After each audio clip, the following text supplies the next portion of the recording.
All right, everyone. This is take 2 of this podcast. Let's see if this works well. Welcome to Sharing with Shellshock, episode 16, Sonic the Hedgehog, past, present, and future. I am your host, ShellshockPrime, and tonight we're going to talk a lot about Sonic. We got two guests. First off, we got KutieKatelyn. Hello. And we got Whotio. Hello. All right, so tonight we're talking a lot about Sonic. I'm looking forward to having this discussion with all you. It's going to be a lot of fun. First things first. What type of content do you do, Caitlin? I used to be a Twitch streamer. Haven't done it in a little while, but next year I plan on debuting as a VTuber sometime in January. So you can look forward to that. I'll play a lot of Sega games, RPGs, etc. All right, sounds good. And what about you, Whotio? I don't do any sort of content creation. I kind of just shout into the abyss on Twitter. That's about it. Yeah, that's fair. Yeah, well, I'm glad to have the both of you on this show tonight, and this is the first time for the both of you, which I'm excited about because I wanted to have you on here for a while. Hell yeah. I'm excited to be here. All right, cool. Yep. All right, so first things first, before we actually get started, I want to preface two things. The first thing I want to preface is the fact that, before, I was having issues with OBS with the drop frames, and I already restarted my router. So hopefully, this is the time where everything runs smoothly. That's number one. And for number two is the fact that we will have a discussion regarding Sonic Frontiers at some point in this podcast. So if anybody, and there will be spoilers, so just a heads up for anybody that doesn't want to get spoiled. So there's that. And we got a lot to talk about when we get there. But first, we're going to start from the beginning. So, how did you get into Sonic? And we'll start with you, Caitlin. Oh, sweet. So Sonic 1 was actually the first video game I ever played. Mm-hmm. When I was born in 93, so way after the first game came out. Yeah. But my parents had bought me a Genesis and the Sega 6-pack, if you know what that is, which was I want to say Streets of Rage 1, Sonic 1, and Columns and Golden Axe and two other games I don't remember. Yeah. But that was basically where I got into Sonic, and then I never stopped playing. So... Yeah. All right. Sounds good. What about you, Whotio? For one of my birthdays when I was really young, I got a GameCube, and one of the games I got with it was Sonic Adventure 2 Battle, and that's what got me into the series. I've been playing that game ever since. I've sunk thousands of hours into that game alone, but yeah, I've just loved Sonic since. Very nice. For me, so how did I get to Sonic? And I got into Sonic like this. So in 1991, around June, I remember seeing commercials for it. That's the first time I've heard of Sonic. The commercial I remember seeing, there was this person who was talking about how Sonic is rude and all that. They were a president of some organization called HAG, and they were ranting about how Sonic runs fast and also how much they end up just fighting. I don't remember the commercial exactly, but I remember there was one line specifically where they were like, why can't they be more like that nice one Mario? And then Sonic basically just teased them and just ran fast. That's the commercial I remember. Then I'd seen Sonic pop up every now and then. But what really got me into Sonic was two cartoons that came out in 1993. Adventures of Sonic the Hedgehog, which was on weekdays for me on syndication. And then you have the other cartoon that came on Saturday mornings, Sonic the Hedgehog, or as we like to call it, Sadam, which was a lot more serious than Adventures of Sonic the Hedgehog and has characters from the Archie comics. So those two were actually what pushed me to get a Super... Well, I was going to get a Super Nintendo first, but I ended up getting a Sega Genesis before Super Nintendo because I wanted to play Sonic. So There was that. And then after that, I ended up just playing Sonic the Hedgehog 2. That was my first one. That Christmas. My brother and I played it. Then, a few months later, Sonic the Hedgehog 3 came out, which was only half of a game because the other half didn't come out until later that year. Thank you. You could thank McDonald's for that one. And yeah. And then after we beaten both Sonic 2 and Sonic 3, like we ended up getting Sonic 1. My cousin got a Sonic 1, so we ended up having all 3 of those games at the time. Which, that summer, I couldn't play Sonic 3 much because my cousin borrowed Sonic 3 so that he could play it from start to finish. Then gave it back to us, and then we had to wait until Christmas of 94 just so that we could be able to play Sonic and Knuckles. And we did. And it was a great time. Oh, yeah. Yeah, Sonic 3 Knuckles rules. Yep. And I've been... And then basically after that, I've practically been with the series ever since. Like off and on, mind you. But I've been with the series since the 90s. Yeah. Mm-hmm. Yeah. Nice. Yeah. There's just way too many Sonic games in general that I played, but yeah, that's basically like how I got into Sonic. I guess we can go into the next topics, which will be what are our favorite Sonic games of all time? And Whotio, I'll have you go first. Okay. My favorite video game of all time is Sonic Adventure 2. I love that game to death. There's just so much to love about it. But something I think about a lot is how so many Sonic games come out and they're just like the overall vibe of it, the aesthetics and music. I feel like haven't been as solid as that game. I don't know. It's definitely its own brand, right? Adventure 2 is like even from Adventure 1, Adventure 2 is just its own thing, you know? Yeah. It's so it. Yeah, Adventure 2 is just so out there, and it really tried to have this grand sweeping story that I think landed really, really well.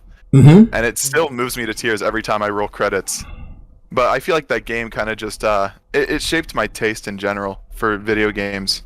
But in terms of other Sonic games, I also really love Adventure 1. I really love Sonic Unleashed as well. Mm-hmm. I feel like that's where we really hit the peak of the boost formula. Yeah. And Sonic Frontiers has quickly become one of my favorites. I won't get too much into that because we're going to talk about it later, but yeah, Frontiers is amazing as well. Oh yeah, totally. Yeah, Frontiers. I'm looking forward to talking more about that one. But yeah, Adventure 2 was definitely like I know like I have some personal opinions about the game, but I still think it's fun. But I'll talk about. Go ahead. I saw someone say earlier today, like, you really know you love a game when you start to excuse all of its flaws. Yeah. And that's what I've been doing with Adventure 2 my whole life. I understand it has flaws, but it's so hard for me to pay attention to any of those flaws because I love it too much, you know? Yeah. Mm-hmm. That is absolutely fair. Yes. Now, how about you, Caitlin? Oh, boy. Can I just say yes? Like, is that a valid answer? Yeah. I guess in terms of favorite Sonic games, I mean, my number one of all time might be Mania Plus, but like Frontiers is up there, Generations is up there, Adventure 2, like Rush. It's like there's so much that I love in the entire series that like when each game does its own thing and the ones that nail it so well, it's hard for me to pick a favorite, you know? Yeah. But you know, I would say for now, Mania is my number one, but there's asterisk, it changes depending on my mood. So yeah. Right. I feel that. Mm-hmm. All right. Yeah, those are some pretty good choices. Like, Mania definitely is up there. Like for me, like definitely Sonic Mania is up there as one of my favorite Sonic games of all time. With like a huge love letter to all the Sonic fans, especially 2D Sonic fans. Like having everything. Like yes, you have like some classic stages come back, and yes, they once again they reused Green Hill Zone, but they also added some twists and turns to make it feel different, at least for Act 2. Plus, just revisiting a couple of classic tracks, like a couple classic stages, all the music in the game, and original remix all in one. Not to mention the fact that you have some new stages in general. And then also the DLC adds to it. Just having Mighty and Ray come back is actually pretty awesome. Like, both of them are great characters that were unfortunately lost in the time up until Mania Plus when that came out. So it's nice to see the both of them make a return. And other games I would probably say would be Sonic 2. That's my first Sonic, and that one holds a huge place in my heart. I feel like out of all the 2D Sonic games, like my most replayed is Sonic 2. Like I could just always go back to it. It's like I just have a comfort zone just going back, playing Sonic 2 all the time, and absolutely having a blast with it each and every time. Like it's up there for me as one of my favorites ever. It's a great game. It is. Yeah. To me, I feel like while Sonic 1 does have its issues, Sonic 2 to me feels like it addressed everything about like getting rid of a lot of the problems Sonic 1 had. And even like Aquatic Ruin, which has water levels, like especially Act 1, Act 2, you don't have to touch the water if you don't want to, but it's way better than Labyrinth Zone. Most things are. Most things are, yeah. But they really formatted very well. Having Adventure 2, like Adventure, for me, I actually prefer Adventure 1 over Adventure 2. I actually like how the gameplay works for that game. Sure, there's some jank to it, but I still think that it's worth playing. I still think it's a lot of fun. And for Adventure 2, in regards to the best things about that game, like Sonic and Shadow's gameplay, to me, improved on Sonic's gameplay in Adventure 1. Though, I wasn't too thrilled about the treasure hunting, but I will say, when I replayed the game last year, I do like the mech a lot more than I did back when I first played the game. And I will say, I have a lot more of an appreciation for that. Chow Garden on both games, but especially Adventure 2, Chow Garden was really good. And even all the secrets, like, for example, unlocking Green Hill, because at the time, they did not really overuse Green Hill as much as they ended up doing later on, but it was nice to see at the time. And also, the multiplayer mode.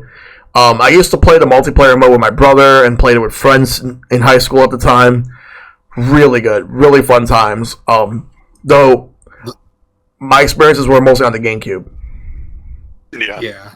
I got sort of. Yeah, I was in a weird place with SA2 where my family and I had taken a trip in '99, and that's where I got my Dreamcast, and then.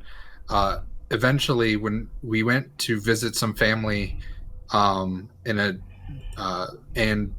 when we were there, I didn't even realize Sonic Adventure 2 had been announced or anything because I didn't follow gaming news.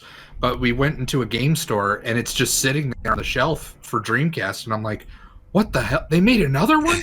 Who's this other Sonic-looking guy? I need this!" And we bought it, but I didn't have my Dreamcast with me. I'm on vacation, so I had to wait a week to play it, and so it was so agonizing knowing that a sequel to one of my favorite games is just sitting in my hands and I can't play it. Yeah. I had kind of an inverse experience of that. I mean, as a dumb kid, I never realized that I never thought about the idea that the Sonic Adventure 2 was a sequel. I never thought about the fact that there was an Adventure 1. So I was sitting on the family computer browsing eBay, and I found Sonic 06 and Sonic Adventure 1 and ordered them both immediately. Yes. I was like, Wow. these are the most magical, mystical games I've ever seen in my life, and I need them now. And obviously, of course, I ended up liking Adventure 1 more, but yeah, it was funny to me that I never really computed that there was a first game. Oh yeah. They just made the sequel as a joke, and then they just I never think- made a first one. I think my thought process as a kid was that the name was like Sonic Adventure 2 Battle, Mm-hmm. and just never thought past that. Oh, you thought it was like a pun? of Yeah. Like, oh, okay. His adventure 2 battles. Something. Okay. Yeah. I see what you mean. Oh yeah. Yeah, like, because for me, I remember like the first time I've heard of Sonic Adventure 1 was around the time where like I was reading a random video game magazine, and it was like December 1998, and the Dreamcast actually launched in Japan. And they showed off screenshots of Sonic Adventure and all the designs. I remember seeing the designs, and I was like, wow, Sonic's going to look like this now? Wow. And I was actually receptive of it. I actually liked it. But we had to wait until September of 1999 just to get the Dreamcast over here with that huge launch, including Sonic Adventure. Though, personally, I had to wait. I ended up not playing until like many, many years later. But yeah. But I did try it out, but I never played it from start to finish until like later on. But I thought it was pretty good for what it was. What's funny is that for Adventure 2, because I was originally going to get a Dreamcast, but like in 1999 we got a PS1, and then eventually we got an N64, and then by the time we were saving up for a Dreamcast, guess what happened? Sega went third party. They announced and I found out because like I was random. My mom was just taking me and my younger brother out for like a random walk around the city, and then there happens to be like a video game magazine. It was one of the PlayStation magazines, and then it says Sega now making games for PlayStation 2, and I was like, what? I was like, what the fuck? Then That's rough. and then I found It was, yeah. Go ahead. go ahead. Oh, No, go ahead. I was gonna say then I found out that they were making games for like Game Boy Advance, GameCube, and the upcoming Xbox. So yeah.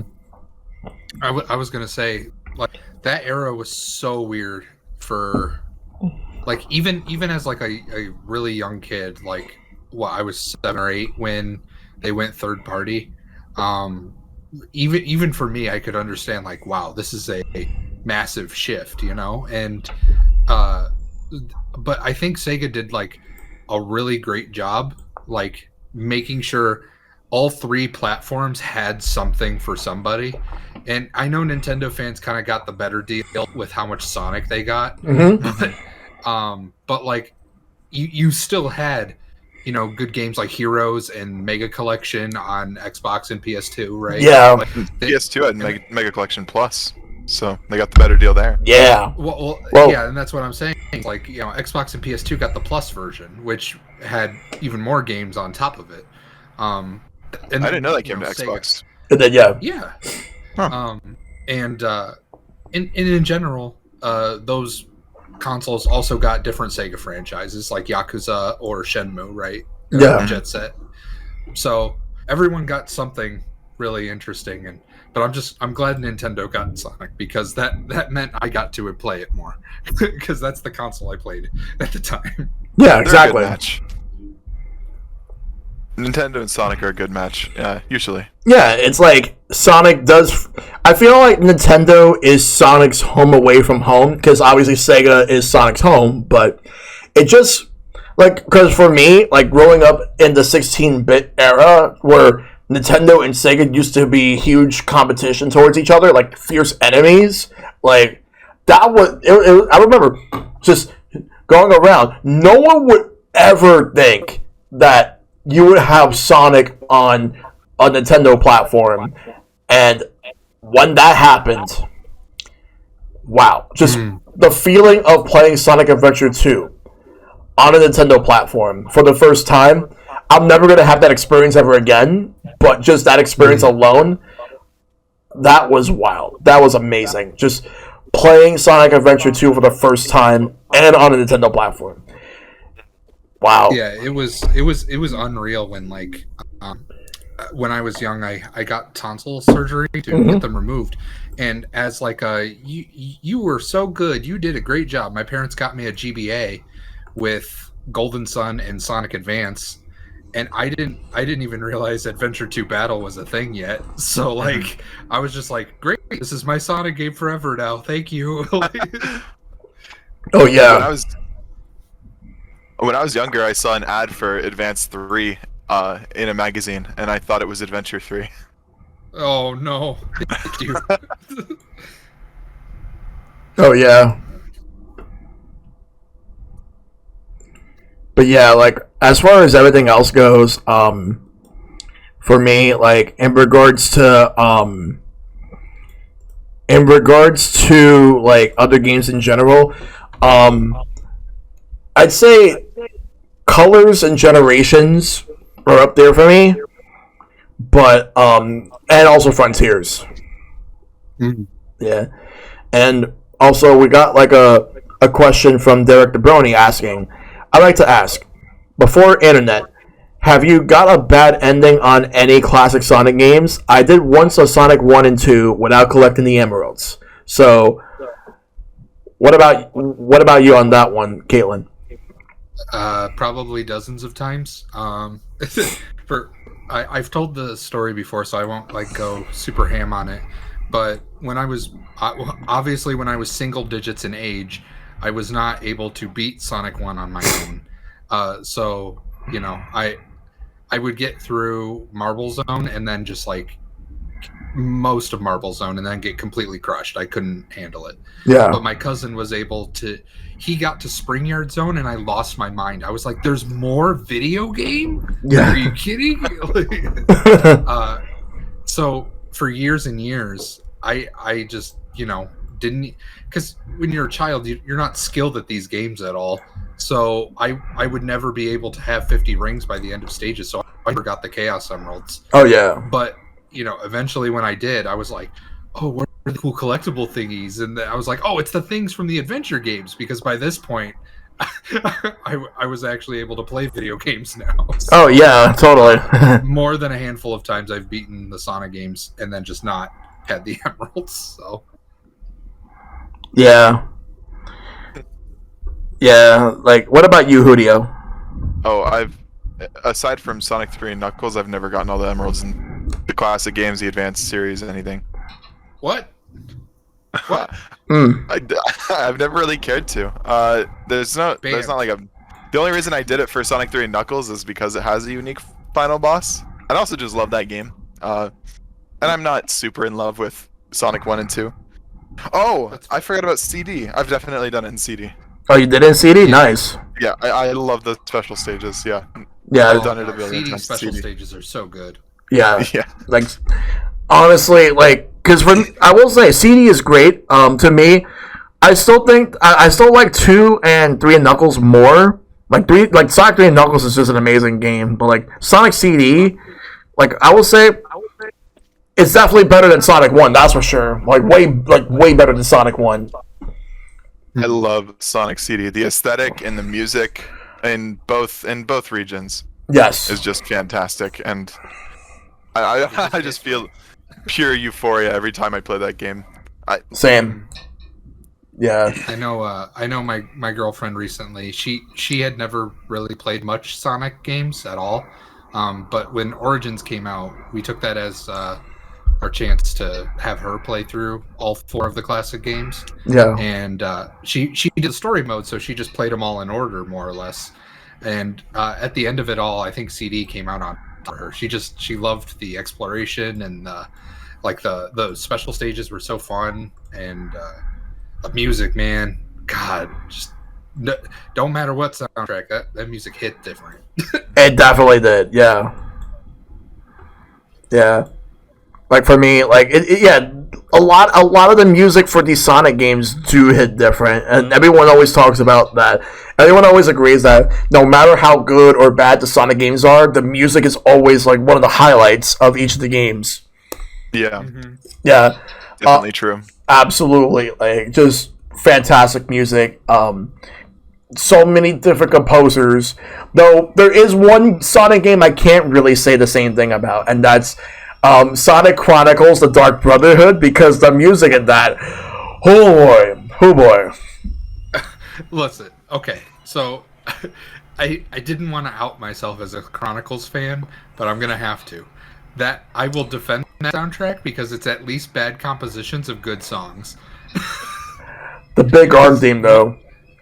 Yeah, okay, look, I'm not saying it's all well done, but I'm just saying that, like, if you want to listen to the Chronicles soundtrack, you just hunt down a copy of Sonic 3D Blast on Saturn. That's how you listen to the Sonic Chronicles soundtrack.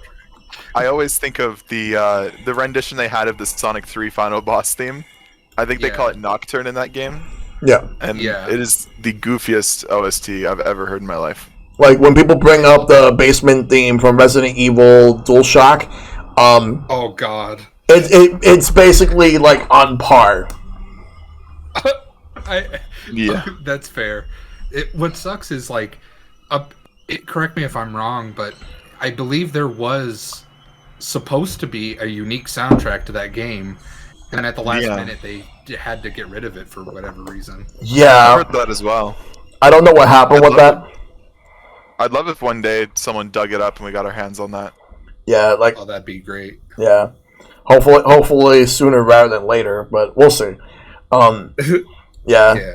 Anyway, so let's go to the next thing. Alright, so did you get into the shows, comics, movies, or like any other Sonic memorabilia or other mediums that Sonic happened to be in? Caitlin, you go first.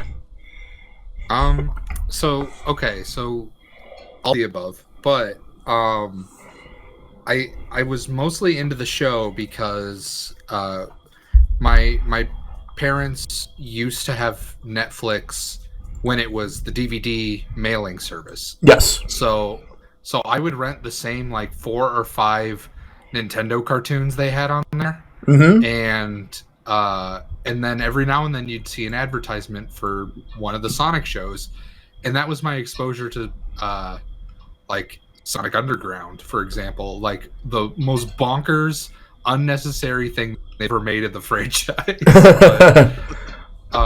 But I, as a younger kid, I also used to watch on Toon Disney, Sonic Adventures of Sonic. Yeah. Which I always personally enjoyed more. Like the whole SWAT bots and Freedom Fighters thing was never my thing. Yeah. But not that it's bad, of course. It's just not my thing.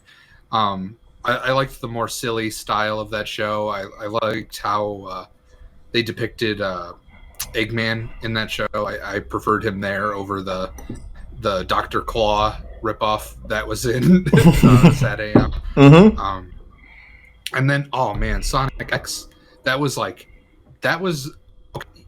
you'd be hard pressed to ever convince me to tune in weekly to anything at all, but that was the show that did it for me. I don't know what it was. Even though it was the 4Kids dub, they convinced little Caitlin to come back every Saturday at 8 a.m. to rock out to Gotta Go Fast. Gotta Go Fast. Yeah. And oh man, but and then every other show I've gotten into, I love Sonic Boom. I own both seasons on Blu-ray. I'm probably gonna end up buying Sonic X Japanese on Blu-ray too because I'm a sucker. And then the movies, I adore the movies. Like I've probably seen the movies at least 15 times. Very nice. Yeah, I've wasted a lot of hours on that. Yeah. How about you both? All right, Whotio? I never got super into the shows. When I was really young, we'd rent DVDs from the library actually, and Sonic Sat AM scared the shit out of me. And when I was a kid, I don't know, something about that show was just very like dingy and like gross as a kid. I don't know what it was. I've gone back to it nowadays and I enjoy it a little bit, but Sonic X I definitely enjoyed more as a kid. But like I said, my exposure was just the DVDs I could rent, so I never like saw too much of the show, and it's kind of hard for me to go back to. In terms of the movies, I liked Sonic Movie 1. That was They came out on Valentine's Day, so I took my now wife to go see that. That was our Valentine's Day date. I dragged my roommate kicking and screaming to that. Yes. And I liked Sonic Movie 1 enough, but Sonic Movie 2 was just next level. I went and saw it in theaters three separate times, just finding excuses to go, and I kind of wish I went more. Yeah. Right? Same. Just so much about that movie. There's so much love, and I'm very excited for this universe they're setting up. Very excited for the Knuckles show that's supposed to come out next year. Yeah, on Paramount Plus. Yeah, and I Very get Paramount excited. Plus free with my job, so Very nice. that works out pretty perfect. Yo, hook a girl up. Let's go. What? Yeah. And then the comics, I've delved a little bit into IDW, because I had always heard about how amazing Ian Flynn is as a writer, and so I kind of wanted to see for myself, and I was sold immediately. The amount of love that man puts into this series, and all the characters feel like actual characters and stuff, and so like from day one, after I started reading, I was like, Ian Flynn needs to write for the games, and I'm so grateful we got that. But I've only made it like halfway through the Metal Virus arc. I've been wanting to pick it back up, though. Yeah. All right. I think That's about it for me. I think that's the arc I actually got through with IDW. Was I read through the Metal Virus, and then when the comics started referencing like, oh, you need to go read this thing now to understand this they're talking about, and I'm like, oh boy, Yeah. I'm good. I think that's the exact reason I stopped. Yeah. I already deal with that in the MCU. I don't need to deal with it in my other media, please. But Right. But what about you, Shell? Well, for me, so the way it worked for me was this: that, in addition to like the games, obviously I watched the cartoons, like Adventures of Sonic the Hedgehog and Sonic Saturn were the two that I would watch as a kid. But I've also have watched a couple of other shows. Like, I did not like Sonic Underground at all. I remember watching it, and I remember just changing the channel. Was just not happy with it, so I did not like it. And What? You Can don't we at least like that he had appreciate? Oh, go ahead, Whotio. Oh, I was just gonna say, can we at least appreciate how incredible that theme song is? It did not need to go that hard, and it is. Oh, it does. It does go hard. it was all right. No, Oh. it's amazing. Shell. Yes. Shell, are we about to do like a live stream of watching the entirety of Sonic Underground? We're gonna make you love that show. The whether you live want to sing or along. not. No, I don't want to. I don't want to do that. Live sing along. Let's go. Hang on. Oh my god. Okay, so there's another.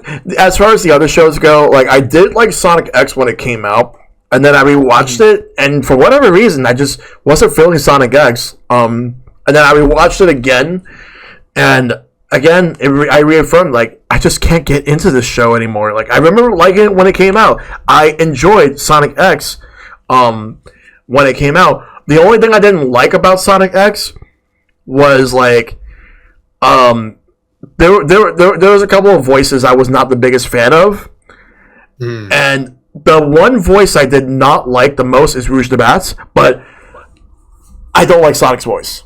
I could never get into Jason Griffith for Sonic. I could never really get invested as him in Sonic, as Sonic the Hedgehog. I mean, I'll admit he did get better in the games, but I could just never get invested in him as like a voice actor for Sonic. He was a much better Shadow than he was for Sonic. I'll actually agree to that, because I think like you were saying, he got better in the games because obviously he continued to voice him, right? Yeah. But in Sonic X, especially the early episodes, he sounds a bit too nasally. Like it's just a little off. He clearly hadn't made Sonic his own character yet, you know? Yeah, he did not. No. But that's actually kind of why I'm excited for the Japanese Blu-ray that comes out next year, because not only is it going to have like a more accurate translation and stuff like that, but like even the music is replaced in the 4Kids dub. Yeah. Like Yeah, they had Live and Learn. They did have, yeah. Because Sonic X adapts Adventure 1, 2, and Battle, It actually uses like that's real. It adapts battle. Yes, it did adapt battle. Like they brought Emerald into the fold. That is so cool. I never knew that. I knew about Adventure 1 and 2 though. Yeah. I want to check out the Japanese Blu-rays when they come out. Like there were 3 seasons. Mm-hmm. Yeah, it was like Adventure 1 and 2 kind of took up like 1.5 seasons, and then Battle took up like half a season, and then the final season was them in space. But because we don't know what else to adapt. Let's throw them into outer space now. So, yeah. What? Why didn't they adapt Shadow the Hedgehog? Yeah, why didn't they? I wonder. I wonder too. Like, we're probably not gonna know, but at the same time, like there was never meant to be a 3rd season. It was only meant to be 2 seasons. The only reason there was a 3rd season is because of 4Kids. 4Kids commissioned season 3, which it did air in Japan. I think because I think there was like a hiatus in Japan, and then like they aired season 3 like. Because Sonic X did not do that well in Japan. Sonic was never really as popular in Japan as like it was in North America and in the UK, but it was popular. It does have a following over there. It just never really was that big over there. Yeah. Yeah, that's just kind of something Sonic has to deal with in Japan. Yeah, unfortunately. But I like Frontiers is changing because that's currently the fastest selling Sonic game of all time in Japan right now. Yeah. So, and they were aiming for Japanese audiences in that one as well. Yeah, for sure. Yeah.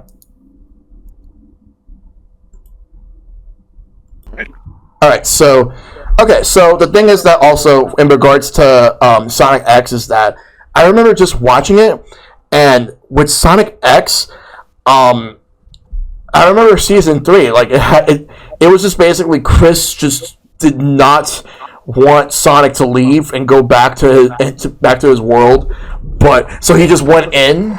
And I'm like, why would you do that? Like, they should have just, like, ended the show there. But instead, they decided to just go with this arc. Honestly, I think Season 3 was just the worst. Like, that was when I tuned out. That was honestly when I tuned out. And that's the thing is, like, I enjoy the Metarex story and everything, but, like, I just wish Chris wasn't there. Like, I just see him and I'm like, oh, man, if this had 100% less kid in t-shirt, I would be 100% on board with all of this. Agreed. Yeah. Yeah, we could have done without the Metarex. We could have done without Chris. We could have just done without that. That would have been fine, honestly. But it's whatever at this point. Like, what's done is done. They did the 3rd season. It ended, but it was still on reruns. Even when 4Kids TV on Fox got canceled, they did move the Sonic X reruns to the CW 4Kids at the time, and it was more or less there for a while. But then I remember that they did switch the voice actors in 2010.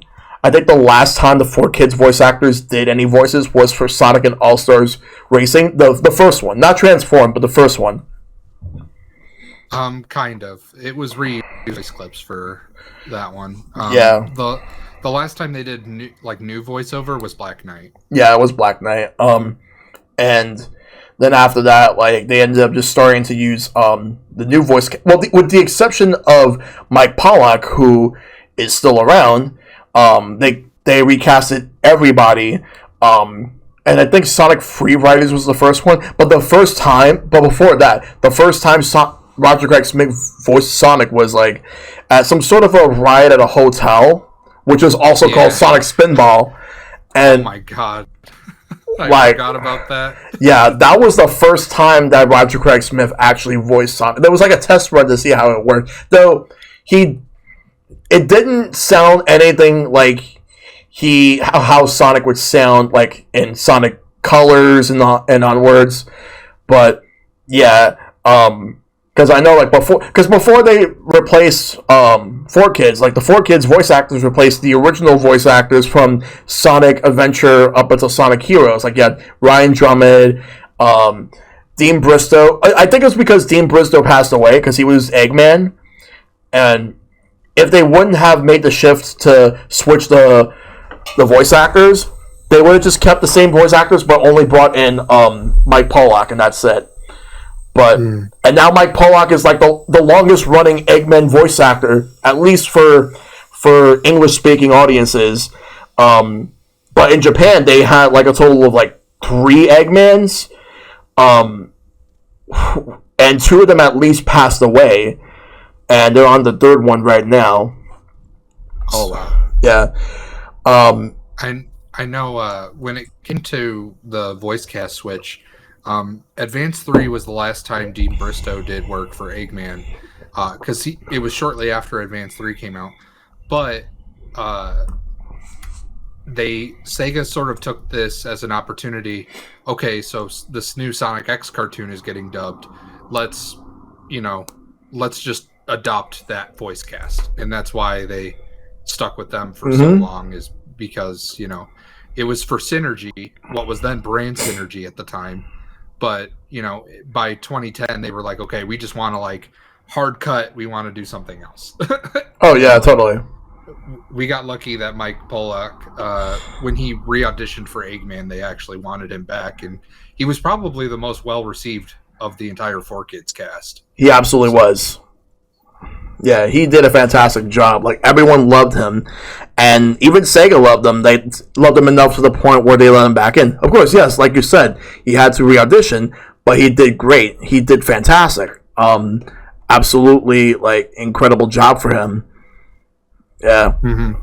Yeah, and he did amazing in Frontiers. Reminds me a lot of his early Eggman voice. Definitely. Okay, so, alright, so in regards to everything else, in regards to having, like, Sonic X in general, like, I was just absolutely disappointed with what they did with the show. But for the other mediums, let's talk about the other mediums. Like, Sonic Boom in general was a pretty good show. To me, one of my favorites, slice of life with a little bit of action. But I'm looking forward to Sonic Prime. The movies were fantastic, and I absolutely did read some of the comics. I've read the Archie comics. I've read, I didn't really read a lot of the IDW, but I mostly read a lot of the Archie comics. But I was off and on with it. But I did enjoy what I did read, and the writing was fantastic, as well as the art. I think the first Sonic comic I remember reading was, there was like this comic where Sonic was racing against Knuckles to get the Chaos Emeralds. Whoever can get all the emeralds first. I don't remember what they did in the end, but I remember reading that. That was like the first Sonic comic I remember reading, because my brother got that, and I think he got another Sonic comic for his birthday. And then I remember, and then after that, I have not seen any of the Sonic comics in stores until like 2002. One of my friends actually got one in high school. And I was like, wow, they're still making these. That's actually insane. They're making them. And I believe he had, like, issue 125. I think that was, like, a milestone issue. He had that. And another one of my friends, she had one as well. Like, she had it, and it got to the point where she showed me some of the comics that she had as well. But then I remember going to a comic book shop years later, actually, and then my brother was reading some of the Sonic comics, like they were still making them, and the art just kept getting better, like it just looked better. And at the time, it's like they were up to date. I was like, they're still making these. Like, I was astounded at how they were still making these comics. I thought that like it was just one of those things where that they had a license that was going to expire and they weren't going to renew. But it just kept going on. It kept going on, at least till 2017, 2018. And just all the stuff Archie's done, like even like crossovers, especially the crossovers with Mega Man, like there was 2 of them, like the Worlds Collide, and then they did the Worlds Unite, which incorporated Mega Man X and characters from Capcom and Sega into the mix. like bringing them all together. But I thought that was awesome. I thought that was great. And then there was like the comics got canceled in 2017. IDW ended up picking it up, and then after that we have IDW comics still going on. Mm-hmm. Yeah. So Sonic Comics. I'm glad IDW decided to take up the mantle after Archie decided to just cancel it. And other mediums. Let's see. Well, I had some of the Tiger Electronics stuff. Oh man, I had Sonic Spinball. Sonic Spinball for LCD. That's that one I had. Yeah. Hell yeah. I used to own, I don't know if either of you know about this. There was like a Sonic Spinball board game. Did you know that? No. I did not know that. I didn't actually. Yeah. It was some cheap plastic shit. Who cares? But like, yeah. I found it at a garage sale in like late 2006 maybe, and I was just like astounded at what it was. It was missing most of the pieces and stuff like that, but it was like a really cool novelty because it was like the full box art was like the lid and stuff like that of Sonic Spinball. It was really cool. Oh yeah, that's super cool. Yeah, that really was. Yeah. See if I can find that. I'd love to find a picture of it or something. Okay. Yeah, like I've and as far as everything else goes with other mediums, I love both of them. Well, I like the first movie, but I love the second one. Like the first one, I thought was good, but I felt like in that movie, I kind of felt that Jim Carrey kind of stole the show. The second movie, everyone did really well there. Like, absolutely thought that they did very well in that one. Mm-hmm. Yeah. Yeah, I really love the second movie a lot. The first one is special because, you know, it was like the first one, right? Yeah. But oh man, the second one hits just the right blend of like being for fans and for people who liked the first one, you know? The first movie. Right. I think and I'm not gonna go on a tirade about it. I think my only like gripe with the second movie is that most of Jim Carrey's lines just feel like jokes. Like, I don't think he has a serious normal line in that entire movie.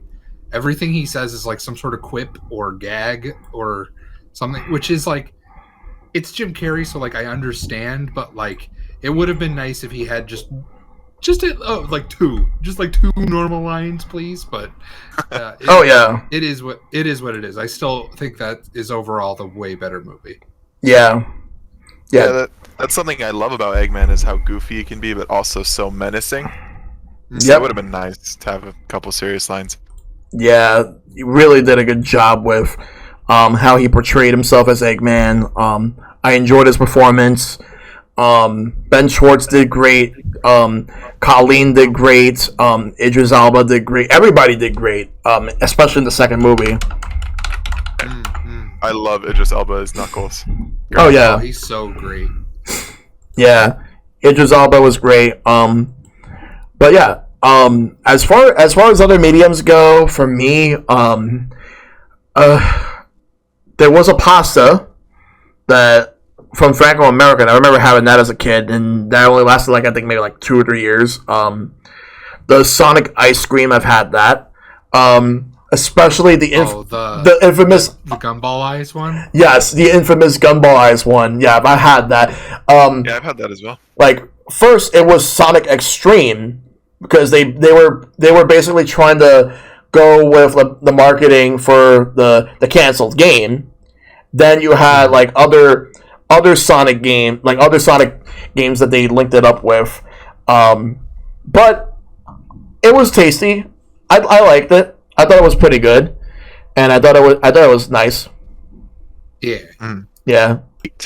All right. So yeah, but the ice cream was great. I actually enjoyed the ice cream, and other than that, I don't really have anything else to say regarding like other mediums. Like I practically said everything I wanted to say, but I'm looking forward to Sonic Prime. It looks like it's going to be a pretty good show. Mm-hmm. If we're talking like merchandise and stuff, I had this Sonic blanket when I was in 5th grade, and then I read a creepypasta about Metal Sonic going crazy in Sonic Adventure. And then I was scared of the blanket, and so I stopped sleeping Scared with of the it. blanket. Poor baby Whotio. No, Yeah. it's No. real. It's okay. Where are your blankie? Yeah. All right. Oh, I found a picture of that arcade thing or pinball thing. There you go. Oh, this one. You don't have to put it up on screen, but I think that's what I was. Oh my gosh. Oh yeah, that one. Okay. Yeah, I remember By that. the way, this was the most difficult fucking thing to find on the planet. I could not. Typing in Sonic Spinball Toy did not bring up anything but the LCD game. So. Oh yeah. But I got it eventually. That's all that matters. Super Sonic Pinball. Yep. Yeah. Really good name. Very Yep. easy. Yeah. Yep. All right. So now we're going to talk about Sonic Frontiers, and there's going to be some spoilers. I'm just going to put spoilers ahead. So just want to give you guys a heads up because there will be spoilers. So all right.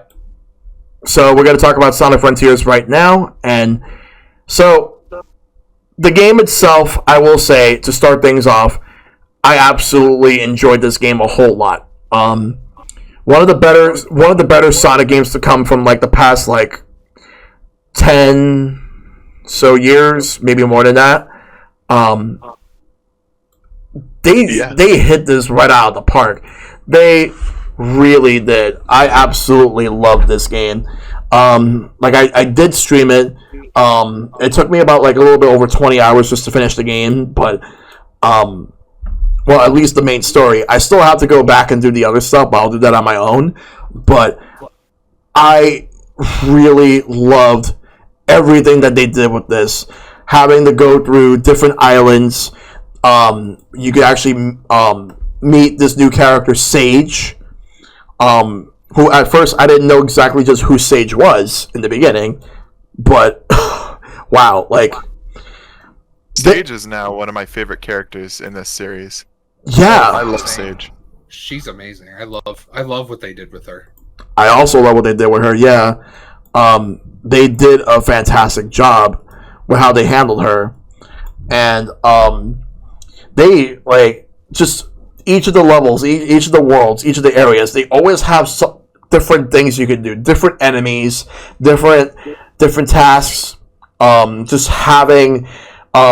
just being able to go to the cyberspace each and every time. Sure, there's like 4 different cyberspace levels that they have. Like, yes, you have a Green Hill one, you have Chemical Plants, you have Sky Sanctuary, and you have like this city level, which I don't know exactly what that is based on, but I think it looks really interesting.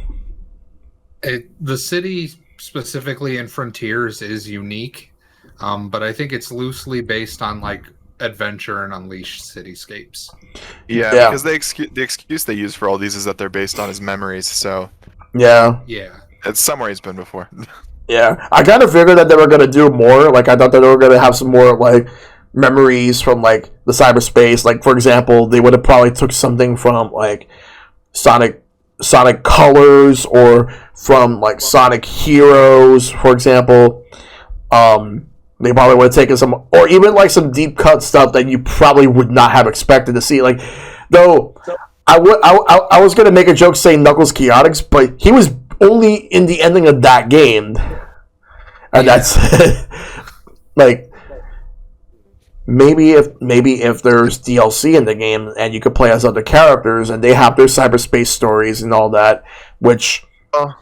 They played with this idea of it being Sonic's memories, but I feel like that's kind of like loosely what it is, because he does go through layouts like Sky Rail and Radical Highway, which are places he'd never been in the games. So yeah.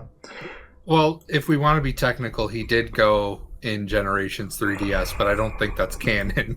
So, yeah, but it's a Sky Rail. Well, right, not Skyrail, but at least Radical Highway is like Right. has some asterisk kind of excuse. But, Mhm. but Fair yeah, enough. Fair enough. definitely not Skyrail. He was. I don't even think he was in a level that had like the Pumpkin Hill backdrop at all. In So the beta for Sonic Adventure 2, Skyrail was Sonic's level, but not in the final game. Mm. interesting. That's what it was. He remembered his beta. Yeah. He's Yeah. just seeing into alternate timelines. Yeah, and Right. but what really got me the most, besides the gameplay, is the fact that the story for this game, like, it took so many turns that I was not expecting them to take at all. They sure, it starts off with them just going into like this island where like they're just curious as to what the island has, and there was something regarding the Chaos Emeralds. Yeah, so and then like in addition to like checking out the island, they got sucked in to cyberspace, and then that's where everything begins. You have the whole cyberspace tutorial, and then after that, practically the first like couple of minutes of the game was just tutorial. But I actually thought that I thought it was pretty solid tutorial. Mm-hmm. Yeah. I was not a fan of cyberspace at the beginning, like 1-1, 1-2, any of those stages. Oh, 1-2. Oh my But god. it really got a lot better Yeah. later on. Yeah, it really did. Yeah, I was just having trouble trying to do the cyberspace for 1-2. I did it, but I did not S rank it because it's been a pain in the ass just to do it. But I'm gonna have to go back and actually do it on my own at some point. I was actually attempting to do that over the weekend and still did not get it yet, but I'm hoping to get it soon. Like there were some other ones I did S rank just so I can get the keys, but some of them are just very hard. Especially one in particular. Somewhere within the third island, I don't remember which one it was. All I know that it was a city based one. I don't remember which one it was, but that one can go fuck itself. Ugh. If I remember which one it was, I will let you guys know. But for now, like, man, and then like the one I did after that was like an easy one. I'm like, okay, there we go, good. That was a good one. Anyway, then there was also another one that I did where it took me about maybe like almost a minute just to do, and I ended up just getting it right off the bat. But some of the cyberspaces are fun, and some of the other ones are frustrating. Mm-hmm. Yeah. What about the both of you? What do you guys think about the subspace? Not subspace, the whole cyberspace. Well, I'm the a big Subspace fan of- Emissary was great, but let's, Nah. No, I'm really a big loved fan when, of cyberspace. Sonic shows up in the last 30 seconds of Sonic Frontiers. It was great. Go ahead, Whotio. Sorry. No, you're good. I'm a big fan of cyberspace now. Like I said, it really does just ramp up and get better and better and better throughout the game. I've played through all of these stages like a billion times, and I've speedrun them. I'm sure. I mean, if you guys have, I don't know how caught up you guys are on like Sonic Twitter right now, but there's this trick you can do called. I keep wanting to call it magnet dashing because it's the same trick as what was in Spark the Electric Jester 2 and 3, and that's what it was called there. But they call it homing attack canceling here, where you would homing attack and then immediately press the boost button, and it will just send you flying, and you can do that in any direction. Yeah. And it really opens up these stages, and it kind of just it makes it a lot more fun in my opinion. But you know, even without that, a lot of the level design here, I feel like when they pull from like Generations or Unleashed in 3D, it doesn't work as well. But when you have the like Adventure 2 stages or even the original stages they've made for this game, it's a blast to run through, and kind of really shows off that they are capable of making good stages. They really are, yeah. For sure. Also, the music. I've been listening to the music the entire time we've been on the stream right now, and it's so good. Oh yeah. A lot of the cyberspace music is really good. Admittedly, a lot of it, like in terms of style, isn't really my thing, Mhm. but every now and then it's just like, oof, yeah, this one's going on the playlist. Like, There's one in particular, 3-2. It's called Ghost Slap, and it's got a slap bass on there, and it is so good. It's so bouncy and fun and energetic, and exactly the kind of music I want to hear when doing all sorts of like acrobatic stuff with Sonic. It is very good, and that stage is based on the 2D section of Savannah Citadel, Act 1 in Sonic Unleashed, and it is so much fun. I love that stage. Yeah. so good. Oh yeah, totally. Bro. Yeah, like for me, like other things I really liked about this game is that I absolutely like the story as well. Like I was talking about, like I said, it was going twists and turns. It was going deep. Where like I feel like Amy shines a whole lot. Like she has gotten so much better as a character. Instead of being like super obsessed with Sonic, this time she just wants to help people. She just wants to go see the world, help people. Then Sorry. And then you have Knuckles, who all he wants to do like is continue to check out the island, but at the same time, like Sonic was trying to encourage him to just live a little, just go out, like yeah, he may be the last of his kind, and he may be like the one that has to protect the island, the floating island, but there's more to life than that. And then we go ahead. That thing is like, I think this game did a good job both ending an era and beginning a new one. Yeah. Because a lot of, this is where the spoilers come in. A lot of the characters sound like they kind of want to go do their own things for a bit. Yeah. And I think that means, obviously for us it means spin-offs, which is good because like that's just more games, right? But yeah. Right.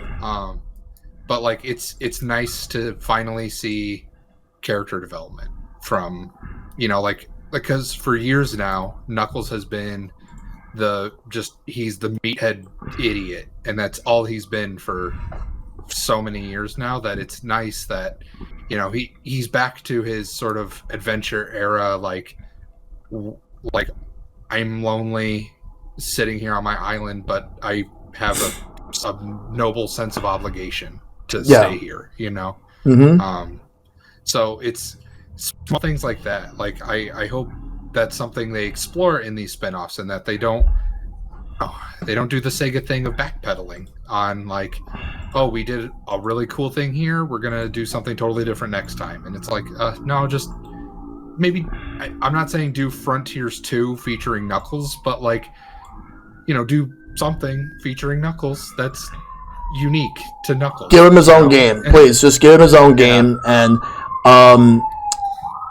then after that, like, just give these characters their own game. Like Tails just wants to not rely on Sonic anymore. He feels like sometimes he's a burden,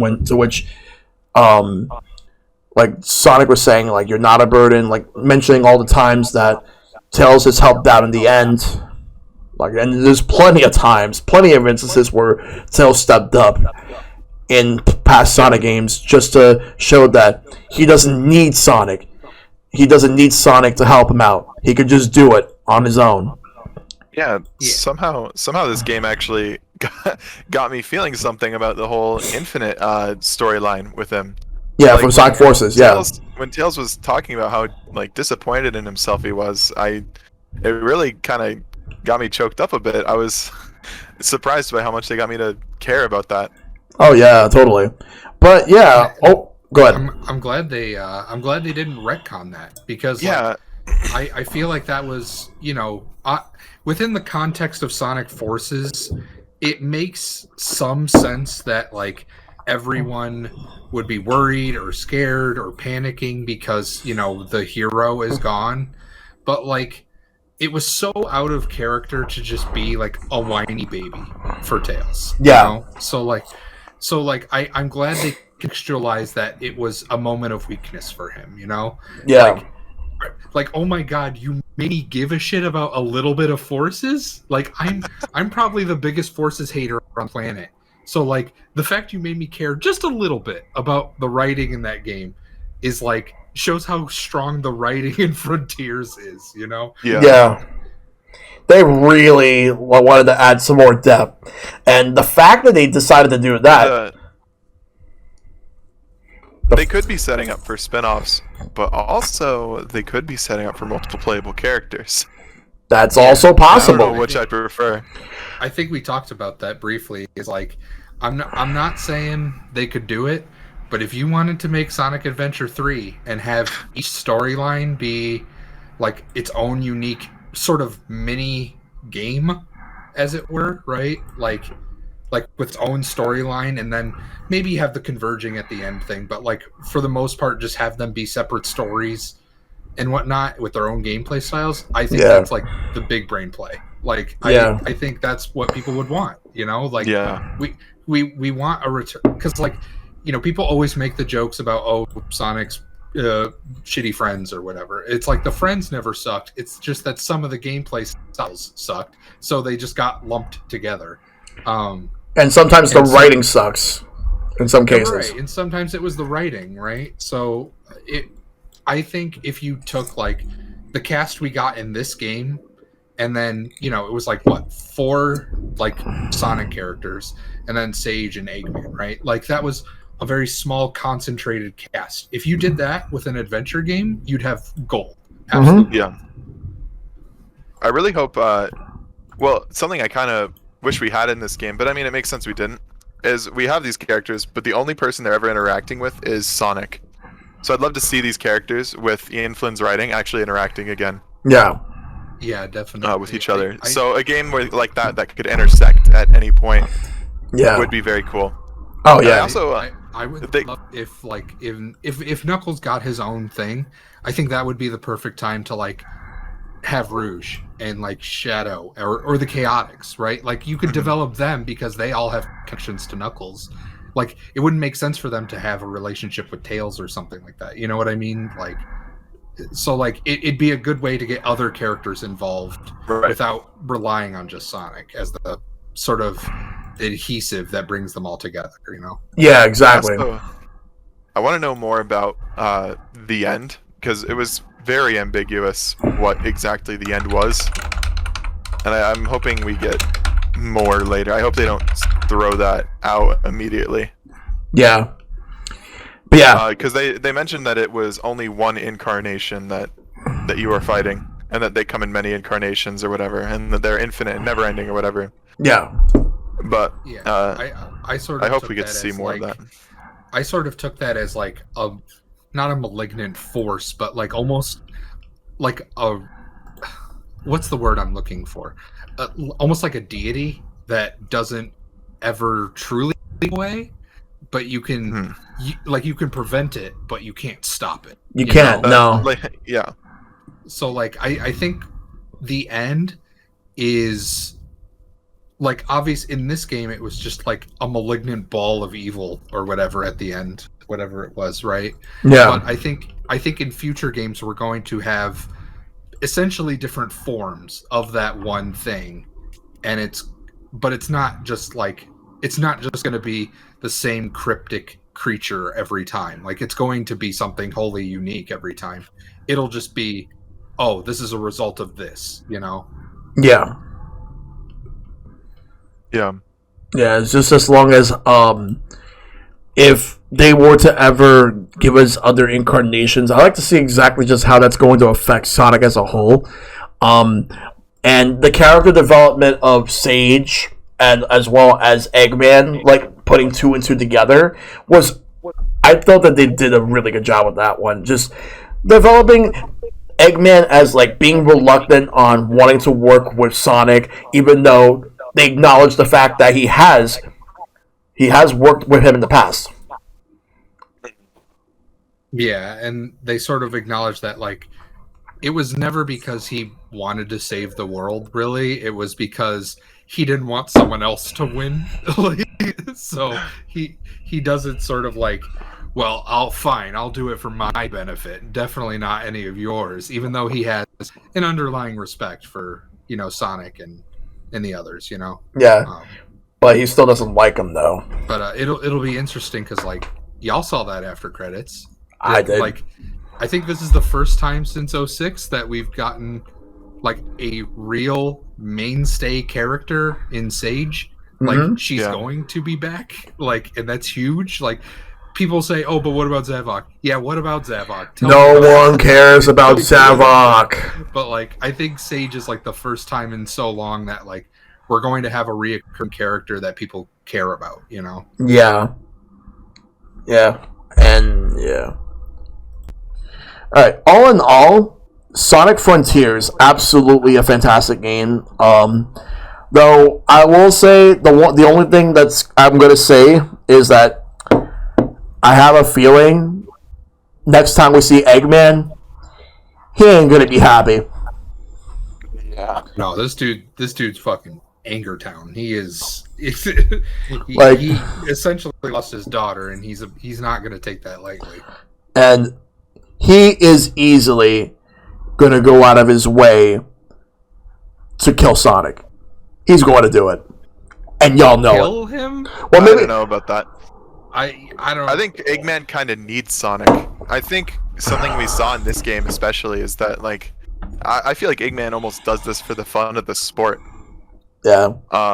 And I think he really does need Sonic around I do have to to. give him purpose. Yeah, I do have to wonder where they go from here. Like, what are they gonna do? Like, like they could probably do a storyline where he finally does kill Sonic, but then he's gonna be like, "Okay, I finally took over the world and everything.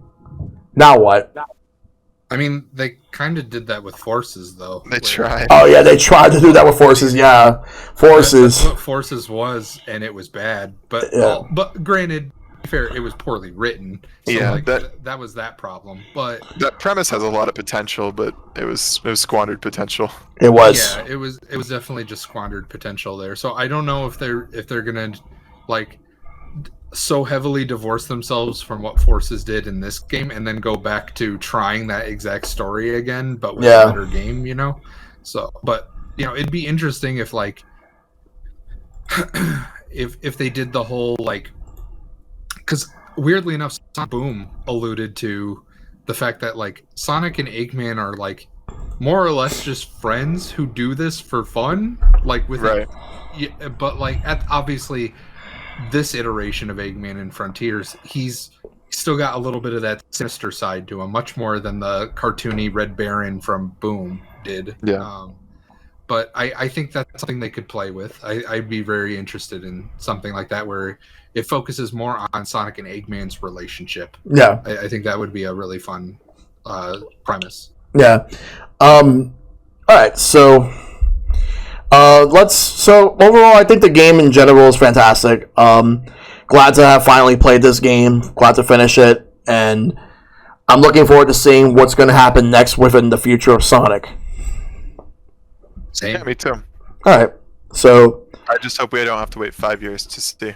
all right. The last top. Look, they could take 50 years. I don't care. I just think the game's good. That's all I want. When Yeah. I have grandkids. Yep. Oh no. Oh God. Anyway, the next topic is the last one, which will be how much has Sonic meant to the both of you, or to all of us? And we'll start with Caitlin. Oh boy.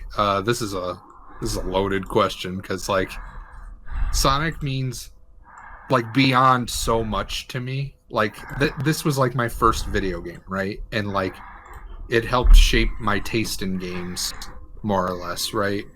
Like I cried to the Sonic Mania trailer, dude. Like I was watching that live when they had that hilarious live stream, and it just like it took so long, and I was just like, this is something people want. Like this is it.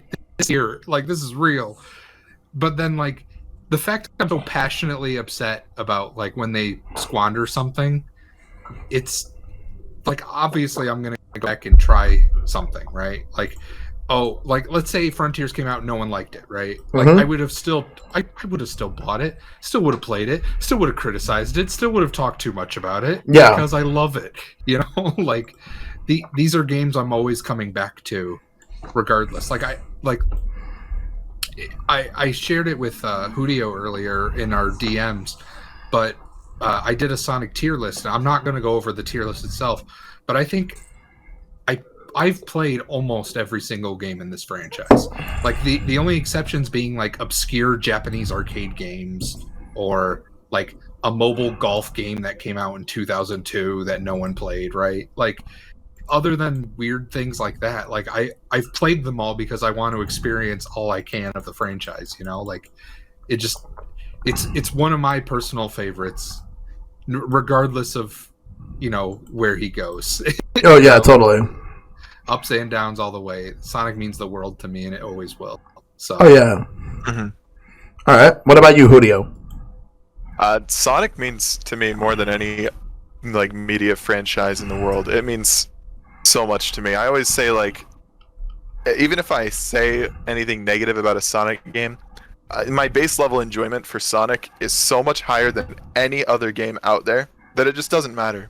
Like I could sit here and tell you about how I don't like colors that much, but the reality is like I like playing colors more than I like playing most other games. Yeah. But yeah, no, it means so much to me. Caitlin, you mentioned crying at the Mania trailer. I cried when we got the Nintendo Switch trailer for Frontiers. That trailer and then the Showdown trailer we got a few weeks ago. Yeah. Both of those had me sobbing. I was shaking for an hour after the Showdown trailer. My obsession with this series is bordering on unhealthy, but yeah, no, Sonic just has always meant so much to me, and I think it always will. Yeah. And like you said, I always go back to these games regardless of my opinions on them. Like Forces, I probably have over 200 hours in Forces alone. Mm-hmm. And I have similar metrics for most 3D Sonic games. Yeah. Yeah, for me, it's like Sonic means so much to me because growing up, just playing all these games, and I have so many fond memories from like different eras of Sonic, whether it's classic, whether it was like the adventure era, the boost era, you name it. I've been there, done that, and honestly, just it left a huge impact on me. Honestly, Sonic was obviously like a series like Mario got me into video games. Sonic was what pushed me to the next level. No pun intended, because the Genesis they used the marketing slogan "Welcome to the next level" because that's what it was. But despite that, Sonic was always there, no matter where I go, no matter what platform I'm on. At this point, now that Sonic could be on anything, Sonic will just be everywhere at some point. And I will always cherish all the memories of the Blue Blur and how amazing a lot of the games were. Sure, there was some down points. Yes, in the past, even I will admit that I've actually said some things I really shouldn't have said about the Sonic series. I've used to dunk on the Sonic fans a lot. I used to do all that, and I used to dunk on the series way too much, but I've learned that you shouldn't really just do that. It's really not the fans' fault. It's not so much of like the characters of the series. It's the way that Sega and Sonic team were working on with Sonic over the years. But I've learned a lot better now. But now I'm just happy with Frontiers moving on to the right track for Sonic. So I can't wait to see what the future holds. Yeah, it's Very definitely a optimistic. bright future. Yeah. Yeah. It's like just this year alone has been a movie 2, Origins and Prime and Frontiers, like, and then next year we have the Knuckles show and whatever other stupid thing Sega has planned for this blue idiot that I love. Yeah. So, Yeah. I'm so excited, Sonic- you know. Sonic is back in the spotlight, and it's not in a negative spotlight, and I couldn't be happier for that. Yep. Yeah, for sure. Oh yeah, totally. So before we wrap things up, my question to you guys is, Caitlin, where can we find you? You can find me twitch.tv/KutieKatelyn. That's with KK. And on twitter.com/KutieKatelyn for however long Elon allows that site to live. But hopefully y'all join me for my VTuber debut in January. So thank you. Thanks for having me here. It's been really fun talking to Sonic. Yep. And what about you, Whotio? You can just find me on Twitter at WhotioR. I just talk a lot about games and music. All right, sounds good. Yeah, and always you can find me on obviously on all social medias, ShellshockPrime everywhere, and yeah, that's pretty much it. Like, again, thanks to everyone that tuned in for this show, and I'm not sure when the next one's gonna be. There won't be a new episode next week. But because I'm going to be doing a Mega Man X randomizer, I'm looking forward to that next week. But, and it's going to be for charity, for Extra Life. I'm going to be raising money for the local children's hospitals around me, so... Yeah, let's go. Yep. But yeah, that's going to do it. So, see you guys next time for the next episode. Take care. Bye.